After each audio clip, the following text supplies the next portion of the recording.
all began on the day of my actual birth. Both of my parents failed to show up.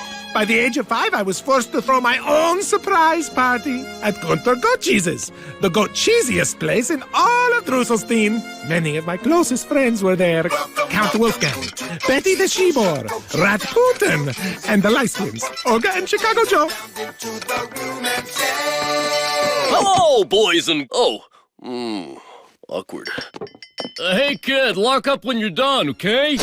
But one should never walk the paths of Drusselstein with uncovered Dunkelberry cake, lest the Dunkelberry bats swarm. Back in Gimmelstump in the days of my youth, the Doofenshmirtzes were a proud family, but those were lean times for my father, and our beloved lawn gnome was repossessed. Who would protect our Zatzenfruit garden from witches' spells and wood trolls?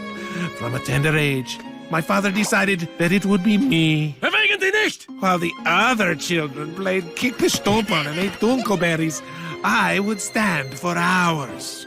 Bewegen Sie nicht! All through the cold night, as the Spitzenhound howled, my only companion was the moon. And my neighbor Kenny. Bewegen Sie nicht! Hey, wait! Where's Bobo the rabbit?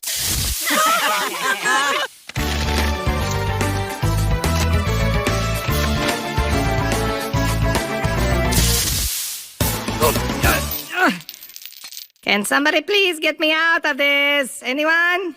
Hello? Back when I was just a little stumpo, my father came home with a brand new Spitzenhound puppy that he won in a game of Pokey-Goosen with a stick. My father said the dog was like the son he never had, and named him Only Son. Only Son became an award-winning show dog, bringing my father fame and fortune, while I was forced to be the lawn gnome. You remember that story, right? With my neighbor Kenny? I don't... Quick story. Back in Drusselstein in the days of my youth, there was a bully named Boris, who always wore big black boots. They called him Big Black Boots Boris, the bully. He was always kicking sand in my face when I was in the sandbox. Sand! My first date. Sand! Balancing my checkbook. Sand! The beach! Oddly enough, nothing. But I couldn't relax because I kept waiting for it. So you're probably wondering why my space station has 2 enormous arms. Well, what you should be wondering is why it has 2 giant hands. See, during my teen years, I was very adept at hand shadows. It was great for entertaining at parties and for meeting Fräuleins.